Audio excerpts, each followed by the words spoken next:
Buenos días. Hoy entonces vamos a ver el concepto de antiderivada o primitiva. El lenguaje del cambio es indudablemente el lenguaje natural para establecer leyes y principios científicos. Así, por ejemplo, la ley de enfriamiento de Newton dice que la razón de cambio de la temperatura T de un cuerpo respecto del tiempo es proporcional a la diferencia entre T, la temperatura, y la temperatura del medio ambiente, que la llamamos T sub 0. En términos matemáticos, nosotros podemos escribir ese enunciado diciendo la derivada de la temperatura respecto del tiempo es igual a K, una constante, por la temperatura del cuerpo menos la temperatura de ambiente. Otro enunciado también puede ser la razón de cambio de una población en el tiempo T con tasa constante de natalidad y de mortalidad es proporcional al tamaño de la población. Podemos escribirla matemáticamente de esta manera. Al igual que la ley de Torricelli enuncia que la razón de cambio del volumen V de un tanque que se vacía es proporcional a la raíz cuadrada de la profundidad del agua en ese tanque. Eso también la podemos escribir en forma matemática como derivada del volumen respecto del tiempo es igual a una constante K por la raíz cuadrada de I, siendo I, obviamente, la altura a que se encuentra el agua en el tanque. Y si el tanque es cilíndrico, el volumen quedaría expresado de esta manera. Superficie de la base, pi cuadrado por radio cuadrado, por la altura, que en este caso es I. Estos son ejemplos que moldean situaciones del mundo real y observamos que implican ecuaciones que involucran a derivadas. Estas expresiones o estas igualdades se llaman ecuaciones diferenciales. La función para la que se informa su razón de cambio o bien su derivada en los ejemplos anteriores son la temperatura, la población y el volumen, y todas son funciones del tiempo. En otros problemas podrá presentarse en términos de otras variables. En general, el tipo más sencillo de ecuación diferencial es aquella que se expresa de la siguiente manera. La derivada de y respecto de x es igual a f de x, siendo f de x una función cualquiera, en donde f es una función conocida de x y la función y igual a f de x es una función desconocida. O sea, lo que estamos diciendo acá es que f de x es una función conocida e y es una función desconocida en esta igualdad. Entonces, por ejemplo, nosotros podemos tomar que la derivada de y respecto de x cubo, ahí nosotros consideramos que f de x, si ustedes se fijan la similitud entre esa expresión y esta expresión, vemos que f de x es, en este ejemplo, x cubo. Por lo tanto, la pregunta es, ¿qué función cuya derivada me da x cubo? Y evidentemente y vale x a la cuarta sobre 4. ¿Por qué? Porque la derivada de y es igual a x cubo. Acá, en este ejemplo, f de x es 1 sobre x, entonces nos preguntamos, ¿cuál es la función cuya derivada nos da 1 sobre x? Y evidentemente es y igual al logaritmo natural de x. Lo mismo si tomamos el ejemplo de derivada de y respecto de x igual al coseno de x. En este caso, f de x es igual a coseno de x.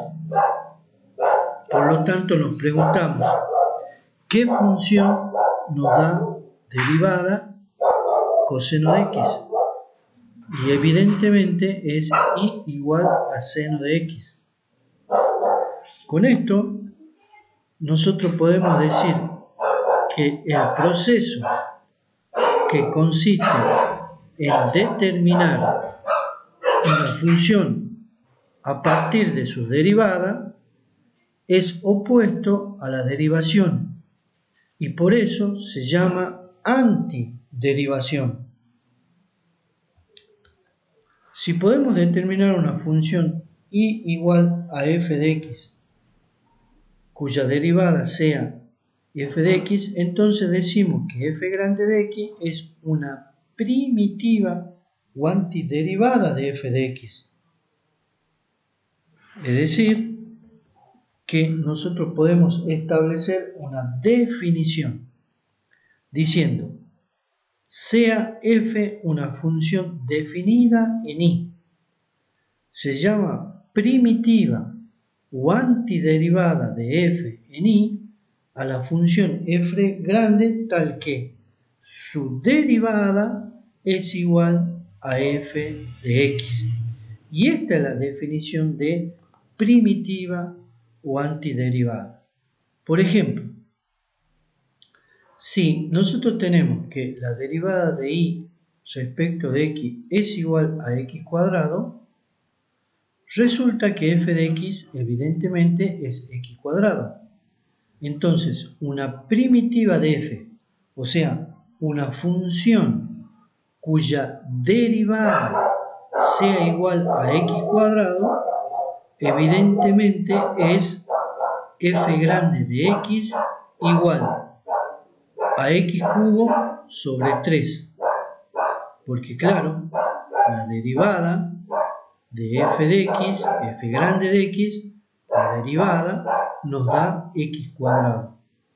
O sea que nosotros podemos decir que la primitiva de f es la función x al cubo sobre 3.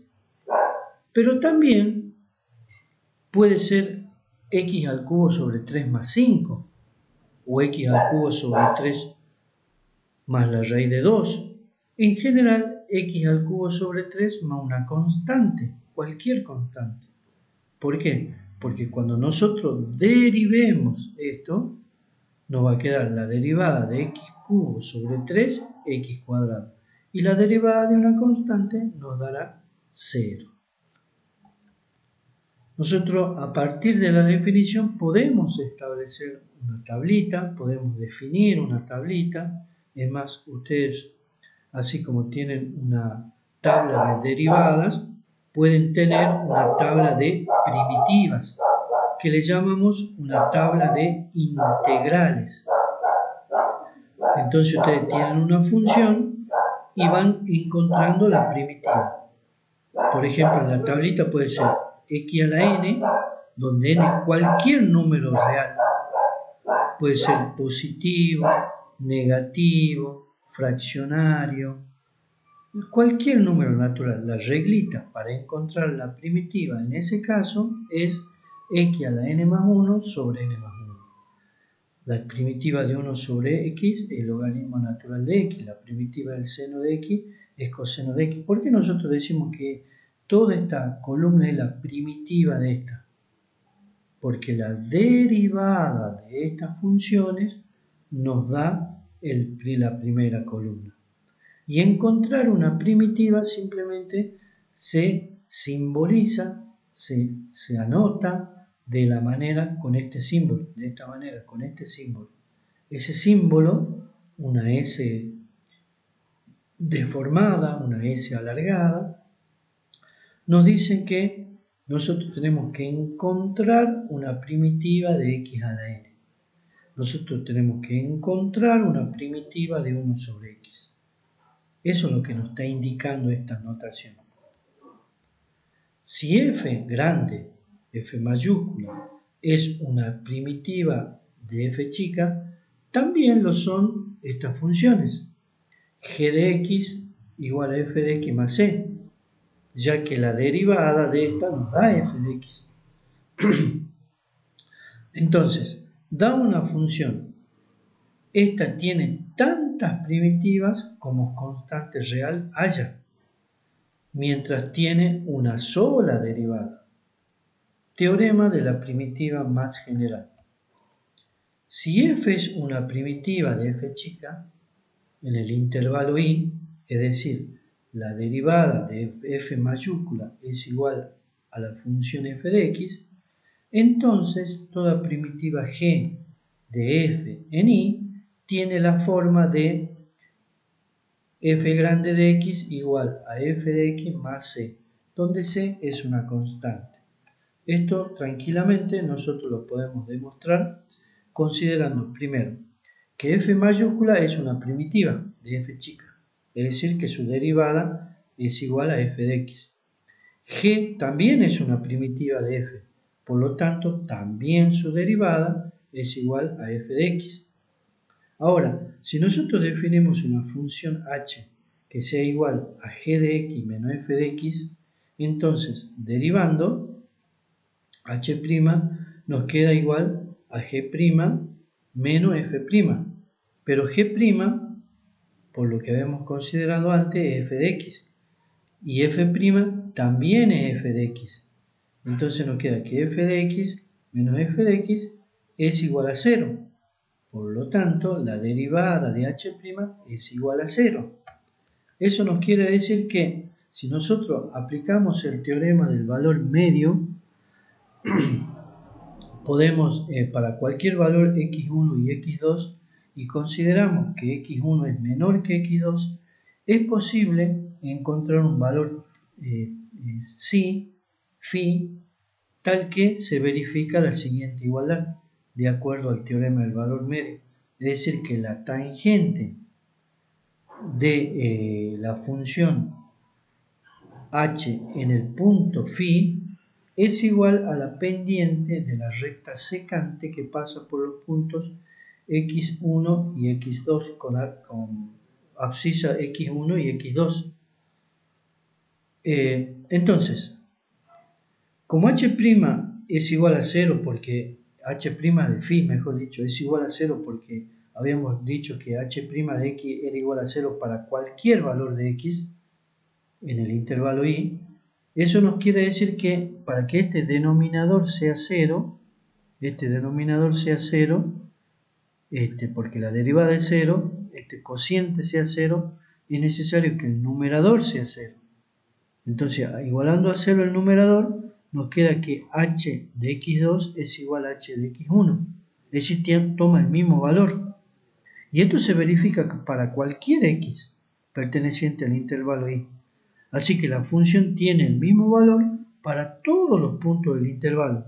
Por lo tanto, podemos decir que h es una constante y la escribimos de la siguiente manera. H de x igual a c. Por lo tanto, si nosotros partimos de la función h que la habíamos definido de esta manera y sabiendo que h es una constante, despejamos g y nos queda la hipótesis que habíamos planteado en el teorema. Bien, así la gráfica de dos funciones primitivas de una cierta función f son paralelas en el sentido que mantienen su forma. Cada curva se obtiene sumando o restando un valor a la ordenada de las otras curvas. La colección de todas las primitivas de f es conocida como la integral indefinida de f respecto de x y se denota de la siguiente manera. Es decir, este es el símbolo que nos indica la operación de antiderivada. Es decir, es la operación que nos está indicando que nosotros para resolver esta integral indefinida tenemos que encontrar una primitiva de f chica. Y la primitiva es aquella función cuya derivada nos da f de x. Por eso nosotros anteriormente habíamos construido una tablita y donde empezaban a aparecer algunas, digamos, si se quiere, reglas generales. Por ejemplo, si yo tengo la integral de x a la n, la primitiva de x a la n es, la reglita diría, es x a la n más 1 sobre n más 1, donde n es cualquier número real menos el menos 1, salvo el menos 1. Y por ejemplo, otra, coseno de x igual, la integral del coseno de x diferencial de x igual al seno de x más c. Y así nosotros podemos confeccionar una tabla de integrales que seguramente ustedes la tienen o la van a conseguir. Nota, para verificar que estas fórmulas, mejor dicho, para verificar estas fórmulas se deriva el lado derecho y se trata de obtener el lado o lo que está bajo el signo integral, bajo el operador de antiderivación. Otra nota, la diferencial de x de la expresión especifica que la variable independiente es x, pero podemos denotar otra integral en cualquier otra variable. Por ejemplo, el dt nos está indicando que la variable independiente es t. Y así. Ahora vamos a ver algunas propiedades de las antiderivadas. La primera propiedad es la linealidad de la antiderivación. Entonces, si nosotros tenemos una integral escrita de esta manera, la integral de f de x igual a de x igual a f grande de x, donde f grande de x es una primitiva, y g de x igual a g de x más c, donde g, acá hay que corregir, donde g es, acá hay que poner donde g es una primitiva de f, ¿sí? Una primitiva de g, ¿sí? Tenemos otra función g cuya primitiva es g mayúscula, y nosotros podemos decir primero que a por f de x, a la podemos sacar fuera del signo y nos queda que, porque es una constante, lo podemos sacar fuera del operador de integral y nos queda a por f de x. Si nosotros tenemos una suma o resta, podemos decir que el operador es distributivo en la suma y en la resta. Si tenemos una suma y resta multiplicando constante a la función, podemos distribuir y sacar la constante fuera del signo de integral. Ahora, para nosotros encontrar primitivas, o sea, para encontrar f grande de x, primitivas, vamos a ver varios métodos. El primer método que vemos es el método de descomposición. Cuando calculamos integrales indefinidas o primitivas empleando estas propiedades, las propiedades de linealidad, decimos que integramos por el método de descomposición. Es decir, el método de descomposición es un método que nosotros vamos a usar cuando la integral que nosotros queremos resolver la podemos expresar como una suma o resta de funciones. Como en este ejemplo, vemos que tenemos la integral de x cuadrado más 5 raíz de x menos 5 sobre x a la cuarta. Nosotros acomodamos la expresión, es decir, a la raíz la ponemos como exponente fraccionario, al cociente lo ponemos como exponente negativo y ahí aplicamos las reglas elementales de integración, que en este caso x cuadrado nos quedaría x cubo sobre 3, x a la 1 medio nos quedaría x a la 3 medios sobre 3 medios, siempre sumando 1. Acá x a la menos 4 sumamos 1, nos va a quedar menos 3 sobre menos 3, y así. Siempre hay que tratar de expresar este otro ejemplo, y nosotros tenemos que tratar de expresar a la integral que nos dan como una suma o resta de integrales. Si nosotros podemos hacer eso, podemos en ese caso entonces aplicar el método de descomposición.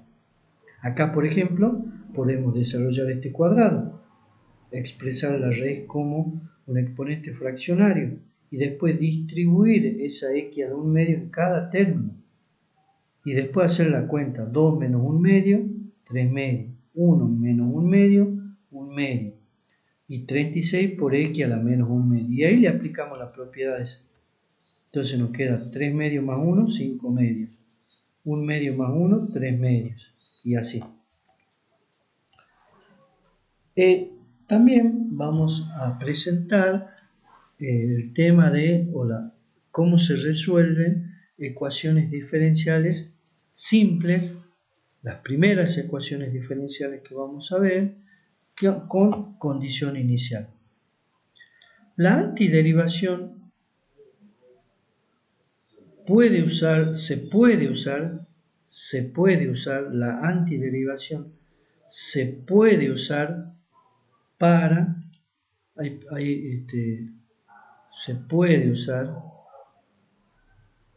la antiderivación, se puede usar, ¿sí? Pongamos ahí, se puede usar la antiderivación, entonces se puede usar para resolver ecuaciones diferenciales de la forma esta: derivada de y respecto de x igual a f de x. Dado que observamos que la variable dependiente y no aparece en el segundo miembro o en el lado derecho de esta igualdad, f de x es una función que depende únicamente de x. Resolver esta ecuación diferencial es encontrar una función y igual a f de x que la satisfaga, es decir, una función cuya derivada me dé f de x. La solución general de la ecuación esta es entonces la integral de f de x, ¿sí? Que nos va a dar una expresión de este tipo. A eso nosotros le llamamos solución general. Por ejemplo, nos dan una función de este tipo. Identificamos cuál es f de x. F de x es lo que está del lado derecho del signo igual. En este caso, f de x es 4x menos 5.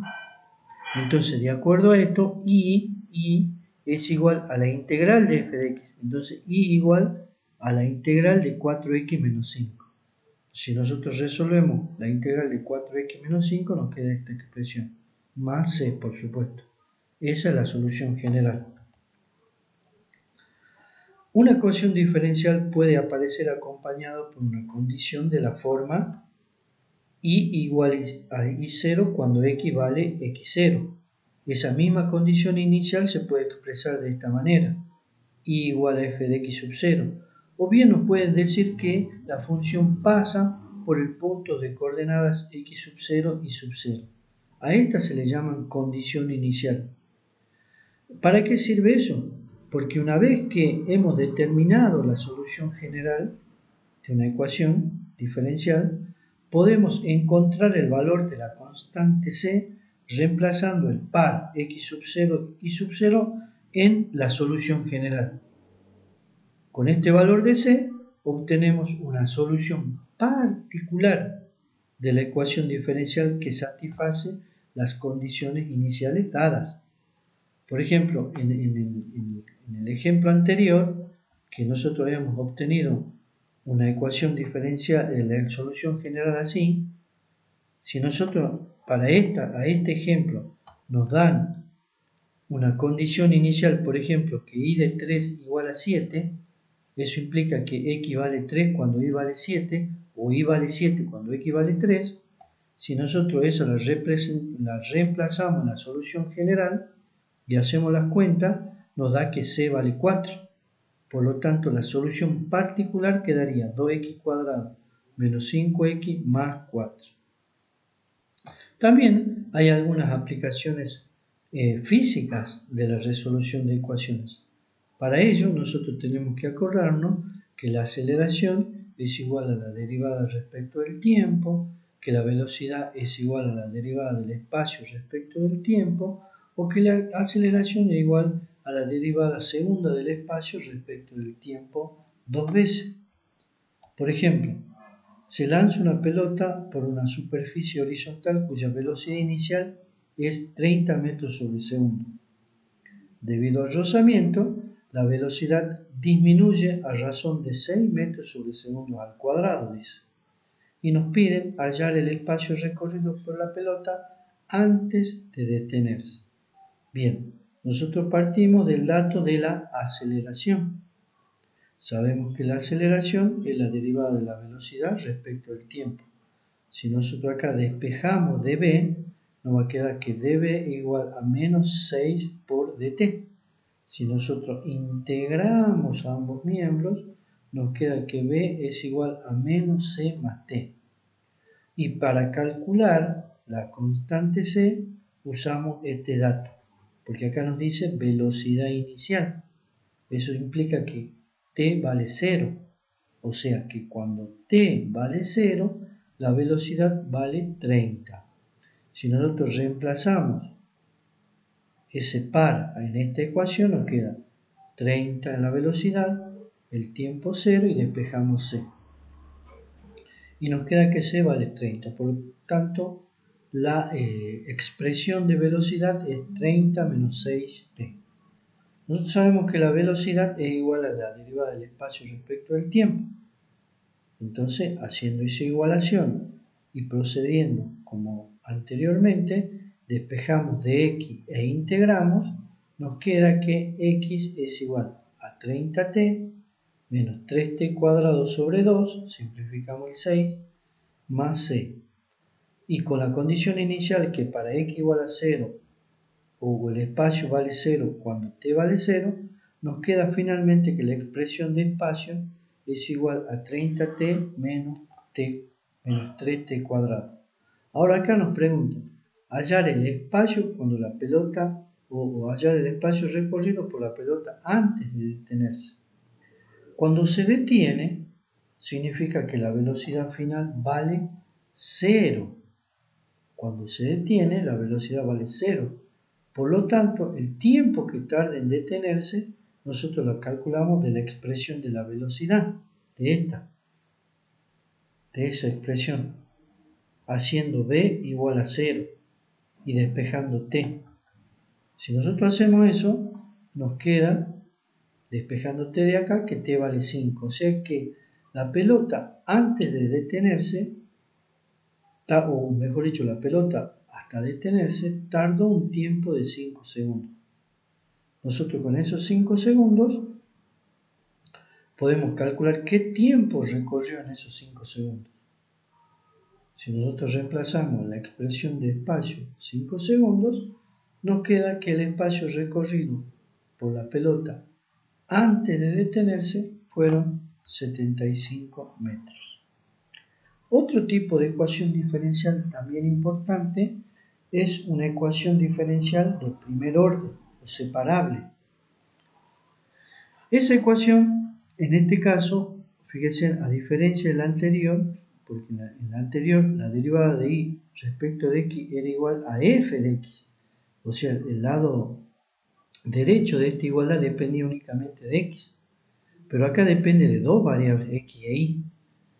Pero si nosotros a f de x y la podemos expresar como un producto de dos funciones, donde una dependa de x y otra dependa de y, podemos hacer lo siguiente. A la derivada de y respecto de x la podemos expresar como el producto de una función que depende de x por otra función que depende de y. Si nosotros este a1 sobre x lo pasamos al otro miembro, nos quedaría así la igualdad. Y si a 1 sobre x le llamamos h, una función cualquiera, nos quedaría h de y por di de x. Si nosotros acá separamos variables, es decir, en un lado del signo igual agrupamos todo lo que dependa de y, y en el otro lado del signo igual agrupamos todo lo que dependa de x, podemos resolver la expresión esta se puede resolver integrando ambos miembros, siempre que existan las primitivas de h y de g. Las primitivas de h y de g. Integramos ambos miembros y resolvemos la ecuación diferencial. Por ejemplo, acá tenemos que la derivada de y respecto de x es la raíz cúbica de x sobre y. Evidentemente se trata de una situación de este tipo, porque el lado derecho del signo igual depende de x y de y. Pero si nosotros aplicamos propiedad de la raíz y distribuimos, nos queda x a la 1/3 sobre y a la 1/3. Y si nosotros acá agrupamos lo que depende de y y en el otro lado del signo igual lo que dependa de x, haciendo esto, podemos integrar ambos miembros y resolvemos la ecuación general. Y como nos dan una condición inicial, reemplazamos donde está x por 1 y donde está y por 8, que nos servirá para calcular el valor de c y encontrar una solución particular.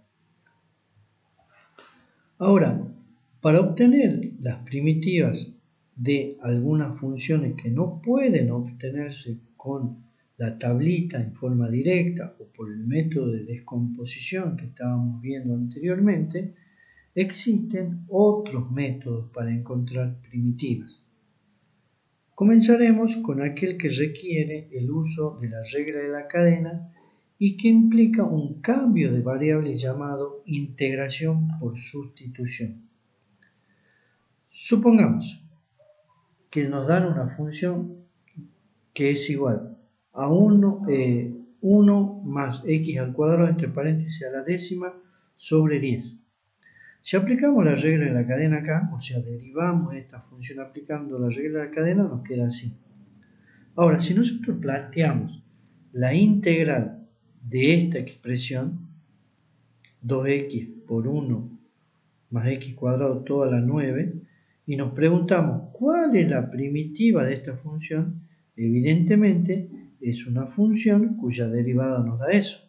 Y claramente acá es esta expresión. Entonces, con el objeto de obtener un procedimiento que pueda emplearse en tal situación, consideramos la nueva variable u. Hacemos u igual a 1 más x cuadrado. Y de u diferenciamos, nos queda u' por dx. O sea, la derivada de u es 2x por dx. Si nosotros reemplazamos eso en la integral original, nos quedará esta expresión que es fácilmente resoluble a partir de aplicar la regla de la potencia. Entonces,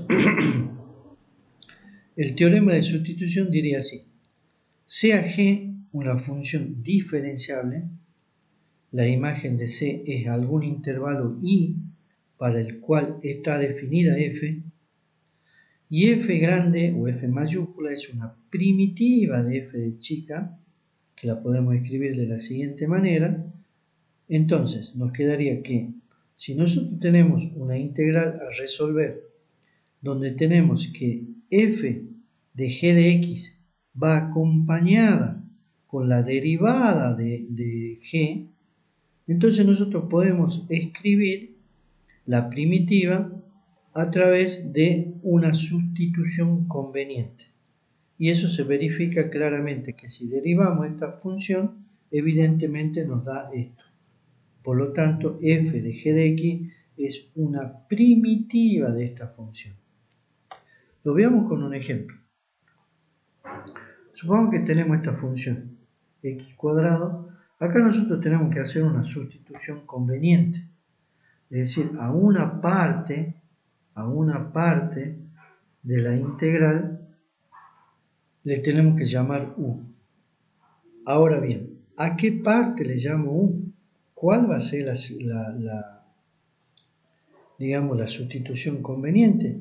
Bueno, cuando ustedes recién comienzan a aplicar este método, empiezan a estudiar este método, una primera guía, si ustedes quieren, es reemplazar como u aquella parte que, si tengo una raíz, lo que está dentro de la raíz. Si tengo una potencia, lo que está dentro de la potencia. Si tengo un logaritmo, lo que es argumento del logaritmo. Si tengo una función trigonométrica, lo que es el argumento de la función trigonométrica. A eso le van a dar como, van a ver como un primer intento para hacer la sustitución conveniente. En este caso vamos a elegir como u x cubo más 9. Una vez que elegimos la sustitución, diferenciamos, derivamos y en la diferencial tiene que observarse, verse que está lo que no están sustituyendo por esta. Fíjense, cuando ustedes van a sustituir, acá le va a quedar raíz de u, porque x cubo más 9 vale u. Pero le queda sin sustituir x cuadrado y dx. Bueno, la sustitución va a ser conveniente si, en este caso, x cuadrado dx está en el du. Y evidentemente ustedes fíjense, está ahí, el x cuadrado du. Ahí está, el x cuadrado du. Nada más que está acompañado por el 3, pero bueno, como 3 es una constante, lo pasan al otro miembro. Y quedan que x cuadrado de x vale du sobre 3. Y bueno, entonces reemplazando por la nueva variable u, podemos escribir la integral de la forma raíz de u, porque x cubo vale u, raíz de u, que la ponemos como exponente fraccionario. Pero x cuadrado de x es du sobre 3. Y como 3 es una constante, lo saco fuera y me queda de esa manera. Una integral muchísimo más fácil de resolver que la que me dieron, porque acá simplemente le aplico la regla de la potencia, es decir, a 1 medio le aumento 1, entonces me queda 1 medio más 1, 3 medios sobre 3 medios más c. Y simplemente después volvemos a la variable original, reemplazando lo que vale u. ¿Está? Acá, ¿qué es conveniente hacer? Bueno, acá el logaritmo de x, diferencial de x, el logaritmo del cubo sobre x, hay que hacer una sustitución.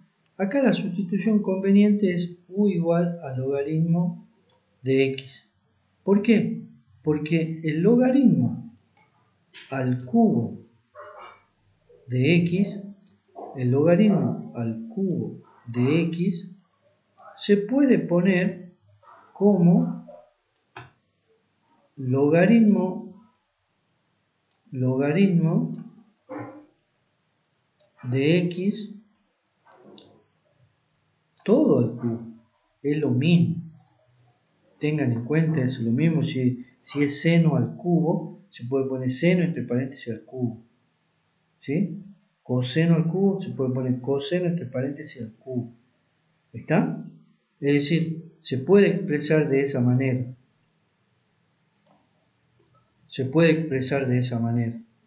¿Está?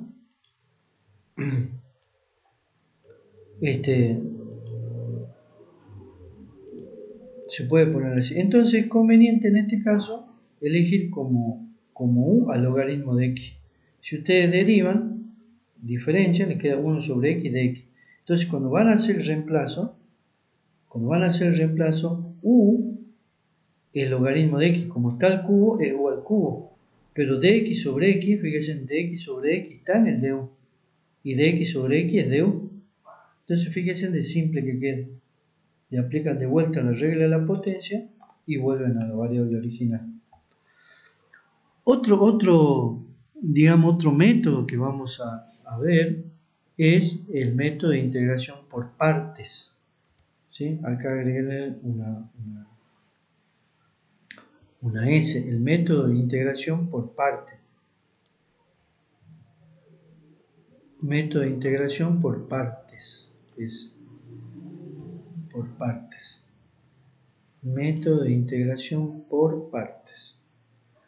En este método surge a partir de o como consecuencia de la regla para derivar un producto de dos funciones. Supongamos que no tenemos un producto de dos funciones, u por b, y la derivamos, o sea, aplicamos la regla del producto.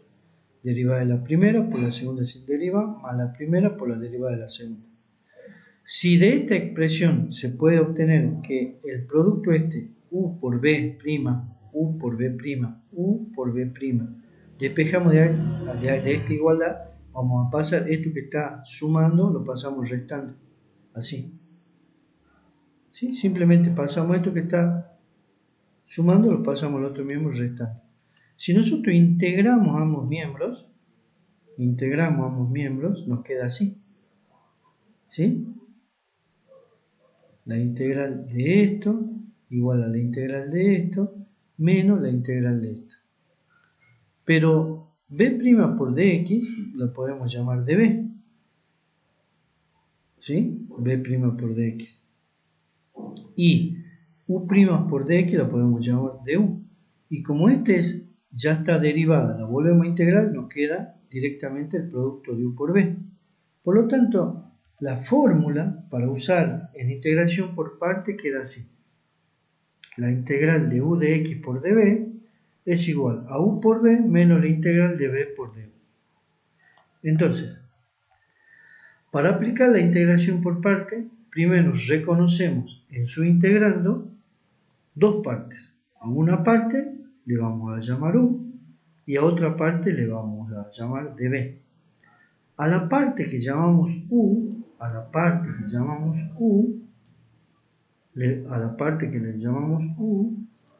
diferenciamos para obtener du. Para obtener du,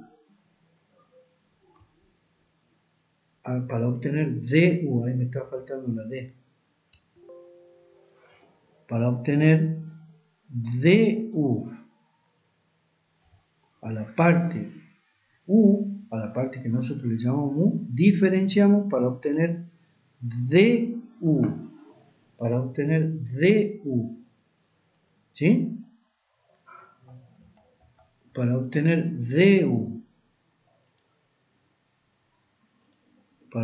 du. Y a la parte que le llamamos b, de b, integramos para obtener b. Seleccionamos estas partes de acuerdo a dos principios. La primitiva b, fíjense que a db la tenemos que integrar, por lo tanto lo que llamamos db debe ser fácil de integrar. Ahora, si se me complica, no me conviene hacer esa sustitución. Es el primero. B debe ser fácil de obtener. O sea, la integral de db debe ser fácil de obtener. Y la otra es que fíjense que en el método de integración por partes siempre queda por resolver una integral. Siempre. Otra integral. Bueno, la idea de una sustitución conveniente, es decir, a qué le llamamos u y a qué le llamamos db, va a ser conveniente siempre y cuando esta integral sea más fácil de resolver que esta. Siempre que esta integral sea más fácil de resolver que esta, es lo que dice acá. Porque si es más difícil no tiene sentido. Tendré que elegir al revés. Y esta nueva integral se puede resolver por sustitución, ¿sí? Por el método de sustitución. Se puede resolver por el método de integración por descomposición, ¿sí? Puedo hacerla por descomposición, ¿sí? Anoten ustedes, descomposición. Puede ser en forma directa, nos queda una integral directa, que es lo ideal, digamos, directa. Todo esto ustedes van anotando. O también puedo de vuelta hacer integración por parte. Tengo capaz que hacer 2 veces por parte en una sola integral. Tengo que volver a aplicar el método. Es decir, esa nueva integral que siempre está cuando yo aplico el método de integración por parte, la puedo resolver en forma directa, por sustitución, por descomposición o por integración por parte. ¿Está? Bien, veamos un ejemplo. Nos dan esa integral, entonces a una parte nosotros le tenemos que llamar u y a otra parte le tenemos que llamar db. ¿A qué parte le llamo u y a qué parte le llamo db? Ahí no hay regla. Ahí ustedes van a ir aprendiendo en la medida que hagan ejercicio, van a ir aprendiendo a qué conviene llamar U y qué conviene llamar DB. Pero eso lo van a hacer únicamente resolviendo ejercicios, practicando. Entonces, a U le llamamos, en este caso, a X. Y a dB le llamamos logaritmo de X. Acuérdense que a U tenemos que derivar y a dB tenemos que integrar. Si nosotros derivamos U nos queda du de X. Y si integramos B nos queda que el logaritmo y la integral del logaritmo de X son ambos. Esta es tan difícil como esta. ¿Y qué decía la segunda regla? Que la integral nueva, o sea, para obtener B, la integral que tenemos que hacer, obtener B a partir de dB tiene que ser de manera simple. Y acá no sé si es de manera simple, porque la integral del logaritmo de X también hay que hacer por parte. Entonces, por eso le pongo acá primer intento, medio que no me conviene hacer así como elegí. Entonces pruebo de otra manera. Hago al revés. U igual al logaritmo de X y dB igual a X. Entonces a U lo derivo y a dB lo integro. Y obtengo así. Esta me parece más fácil. Y aplicamos la fórmula. U por B menos B por du. Si nosotros hacemos eso, fíjense, la integral que nos dan es U por B. U por B. Ahí está. U por B. Menos la integral de B por du. Simplificamos y nos queda así. Que fíjense, la integral mucho más fácil de resolver directamente. X cuadrado. No, ¿qué puse acá? No, esto es X cuadrado sobre 2 y nos queda esta integral. No, esto queda la integral de X. La integral de X es X cuadrado sobre 2, si es la integral de dx. Claro. Pero fíjense ustedes que efectivamente el método nos llevó a una integral mucho más fácil de resolver, directa en este caso. ¿Está? Esa es la idea. Fíjense que acá hicimos un primer intento que no convenía. Probamos al revés. Por eso, esto, ¿a qué le llaman U o a qué le llaman dB? Ustedes van a ir adquiriendo esa habilidad para decir, che, me conviene elegir U esta parte y dB esta parte en la medida que hagan ejercicio. Si ustedes no hacen ejercicio, es muy difícil que aprendan esto. Esto no se aprende viendo. ¿Tá? Esto no se aprende mirando. Esto se aprende haciendo, equivocándose, si quieren. Veamos este otro ejemplo. X cuadrado e a la X. Acá hacemos U igual a X cuadrado y dB e a la X. A lo que llamamos U derivamos y a lo que llamamos dB integramos. ¿Sí? Nos queda así. Reemplazamos en la fórmula U por B menos la integral de B por du. Y nos queda, fíjense, más o menos parecida. Por lo menos disminuyó el cuadrado, acá es la primera. Entonces esta integral, insistamos en resolverla por parte. Tomemos U igual a X, dB igual a E a la X. Entonces nos queda que du es de X y B e a la X. Volvemos a reemplazar y hacemos menos 2 por U por B menos la integral de B por du. Aplicamos la misma forma y nos queda una integral inmediata. ¿Ven? Y resolvimos. Estos son los primeros métodos que estamos viendo y el primer parcial corresponde a estos temas, hasta acá, hasta el método de integración por partes. Así que por favor estudien. Y me despido con una frase que me pareció interesante que la tengan. Así que muchísimas gracias por su atención y sigan estudiando.